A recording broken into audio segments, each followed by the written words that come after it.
When I was offered the opportunity to put Audi's e-tron up against Jaguar's 2019 World Car of the Year winner, of course I took it.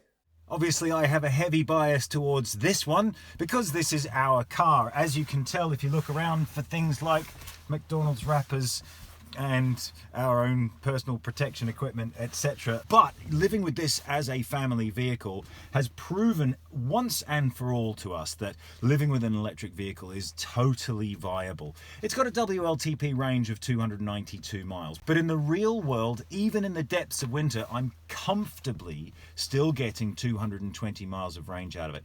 Quite a lot less for my wife because she very much likes the go faster pedal, but very easy ranges to live with, and of course very easy to charge, as you'd expect in this day and age. Some of the things we love the most about it are driving position. It's incredibly easy to get comfortable and stay comfortable for extended periods of time. We took this car to the south of France and it was just such a fantastic journey. In terms of ease of operation, we've got these hidden tilt steering wheel controls which take no time to get used to and are to some extent configurable. The Touch Pro navigation system and its connected interactive driver display just make driving a breeze. I won't focus on that too much because that system's actually now been superseded in later models of the Jaguar I-PACE by something called Pivi Pro. Even better, believe me. But if we look down here to the kind of driver controls, the gear selection, it just couldn't be more simple. There's a D, an N, and an R. You've got other driving modes and you've got something called All Surface Progress Control. Now that will drive the vehicle for you in, say, treacherous surface conditions, and all you have to do is steer. Fantastic car, even for pretty terrible conditions, such as we're facing at the moment. So, very comfortable in the front, fantastic driving position, and a very modern, very up-to-date looking cockpit layout, even though this vehicle is coming up to 3 years old now. I've hopped into the back and you can see I've got knee room, there's plenty of foot room. There is as much space inside this car as there is in the Jaguar XJ, even though it's only as long as a Jaguar XE. And that's because of all the electric cleverness and the fact that we don't have to have things like drivetrains passing down underneath and massive engine bay at the front. So we've got a good sized boot as well, plenty of room here, and actually it looks more dingy in here right now than it normally does because this has the full size, full length panoramic roof. It's just covered in snow at the moment. In terms of numbers, I'll tell you the actual stats in a bit, but a very, very usable boot space. It's not too high up, but a great big, very usable boot space with a hard parcel shelf that obviously lifts out when you're trying to pack all of your family holiday belongings in it and things like that. There is a little bit of extra space down under here where you find things like your tire repair system, your locking wheel nut, and we keep our always handy slow charger in there for the just in case type of situation. Oh, and a spare dog lead. Like I said, this is our family car. Plenty of space, and particularly a fan of the fact that there's no real lip here to have to lift things up and over and out of. And I'll make myself clear on that point in just a moment when we look at the Audi e-tron in comparison. Oh, I've been looking forward to this. It is the Audi e-tron. This vehicle came out a couple of years after the Jaguar I-PACE, and even slightly longer than that because of delays that happened at the time. It happens. It was Audi's first fully electric vehicle. Very exciting whenever a brand does that. And let's be honest, they've done it in a very Audi way, which means it feels beautifully built. There's just no two ways about it. In terms of a seating position, I'm sort of sitting a bit more on it than in it when compared to the Jaguar, but I'm sure with many, many seat adjustments, I can get myself comfortable. No problem with that. In the case of this, which is the Sport 55 Quattro, I've got all manner of lovely things like electric steering column. Now, in terms of that day-to-day living with it, drivability, once again, when it comes to gear selection, if you like, I have a very simple setup down here with reverse, neutral, drive, a little park button. I can also put it into sport and use the steering wheel flappy paddles, which I will probably do once and then never use them again. I'm just not that kind of driver. Further over this way, we can see the infotainment system, and like some other brands have done, they've gone with a dual touchscreen setup here. In the case of this particular version of this type of system, you actually have to press on the button to make it click. It's not touchscreen, turn that off again. But it's nice and easy for me to navigate because I'm accustomed to those sorts of systems, and of course it's standard with Apple CarPlay. For a lot of people though, they might notice the lack of any dials or physical tangible switches of any sort. So to use my finer details of my air conditioning and my climate controls, for example, I have to be right down here, which is quite a long way away from where I really need to be looking while I'm driving. We've got the very nice Audi virtual cockpit. Love that, always have. Since we're over here though, I'm intrigued by the fact that they've really stuck with the very traditional steering column controls, the stalks if you like. I had a 52 plate Audi A4 Avant and it had pretty much the same controls. I suppose they're definitely robust, easy to operate, and I guess people are familiar with them, so maybe that's their thinking there. Something that is a big step forward, is more modern, is the doing away with door mirrors and replacing them with cameras.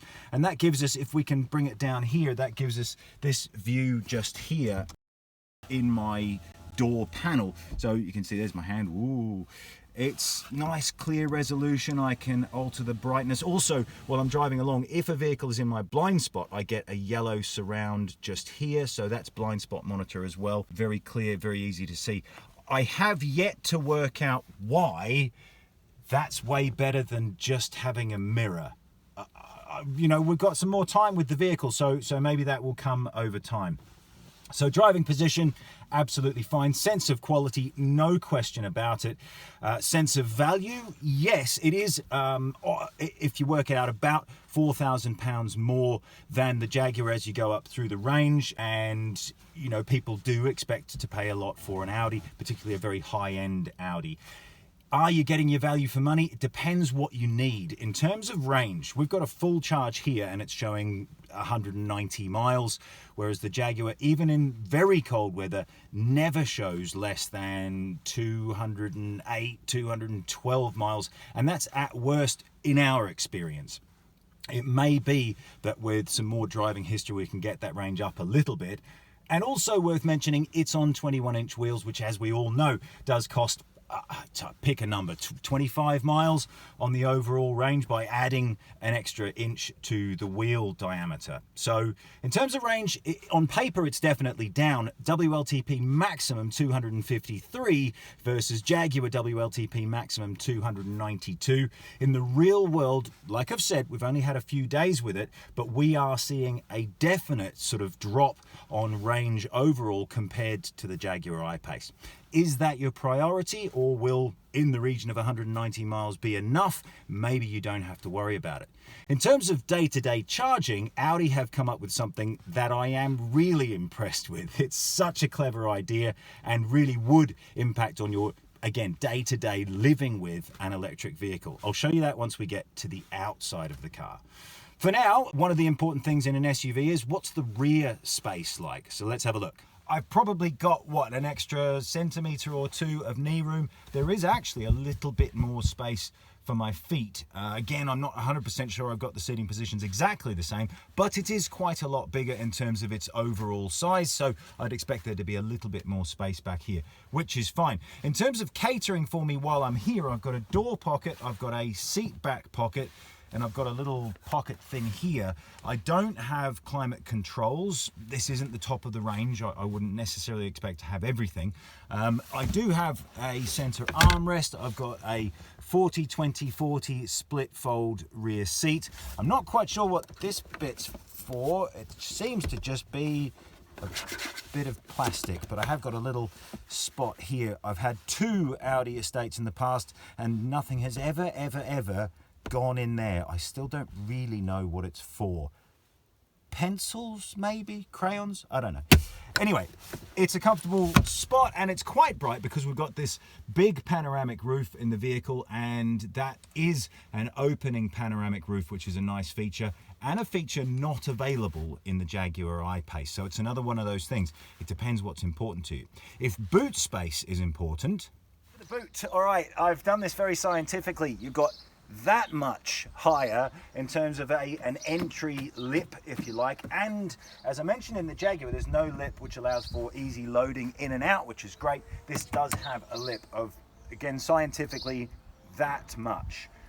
It has 80 extra litres in terms of seats up comparison, and more than a couple of hundred in terms of seats down comparison. It has a bigger boot, there's no denying it. A part of that is the fact that it's got this lovely big storage space below the boot floor, which is bigger than that in the Jaguar. Allows me to store away my dog guard net and both of my charging cables. Again, a nice big square boot space, very usable for those family trips or whatever it is you might be doing. One of the things that pleases me about this vehicle is, compared to the Q5 and other previous Audi vehicles, they've got rid of that great big nothing panel that it had for ages. It feels, maybe it's not realistic, but it does feel like they've made better use of the space. In terms of dynamics, it's pretty simple. It's the Jaguar all the way. That's what Jaguars are all about. They're about drivability. They're about a driver-focused cabin. They're also about road handling. The way the Jaguar I-PACE for a 2.14-ton vehicle handles is extraordinary. When we did the launch event around a racetrack in Portugal, it just gripped the road like it was being pushed down from above. It even made me look like I knew how to take a car around corners, and that's the Jaguar's real party piece, I think you'd say.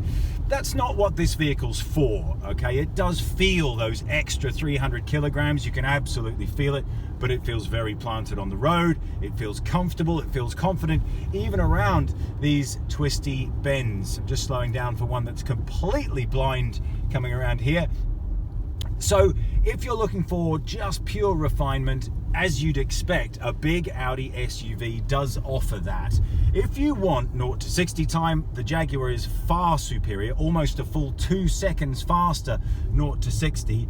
And if you want cornering, the Jaguar is far superior. If you want a sense of connection to the road through the steering, it's the Jaguar. If you want something quiet, refined, with that extra space, then the Audi is definitely a viable option.